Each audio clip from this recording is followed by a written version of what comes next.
ঢাকাই চলচ্চিত্রের superstar Shakib Khan blockbuster cinema তুফান এর আগে উড়াধুরা গানটিতে কণ্ঠ মিউজিক কম্পোজ করে দুই বাংলায় ব্যাপক আলোচনা তৈরি করেন সঙ্গীতশিল্পী প্রীতম হাসান।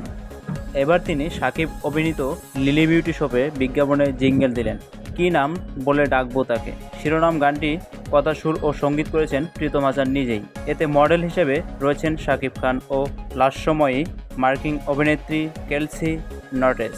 দেওরা মা লো মা ও লাগে উড়াধুরা গান এর মধ্যে সময়ে দর্শকের কাছে প্রীতম হাসান ব্যাপক জনপ্রিয়। সংবাদ বিজ্ঞপ্তির মাধ্যমে জানানো হয়, এবার লিলির জিঙ্গেল প্রীতম হাসানের যুক্ত হওয়া অতীতের সব রেকর্ড ভেঙে বিজ্ঞাপনটির দর্শকপ্রিয় করে তুলবে। প্রকাশের পর এর মধ্যে বিজ্ঞাপনটি দর্শকদের পছন্দের তালিকায় রয়েছে। যুক্তরাষ্ট্রে বাহামা দ্বীপপুঞ্জে চিত্রায়িত শাকিব খানের লিলির এই বিজ্ঞাপনটি প্রথমবার লিজেল হয়ে দর্শক প্রিয়তা পায়। তো প্রিয় ভিউয়ার্স, ভিডিওটা আপনাদের কেমন হলো অবশ্যই কমেন্ট করে জানতে ভুলবেন না। আর আপনি যদি আমার এই চ্যানেল নতুন হয়ে থাকেন অবশ্যই চ্যানেলটি সাবস্ক্রাইব করে যাবেন এবং পাশে থাকা বেল আইকন প্রেস করে যাবেন।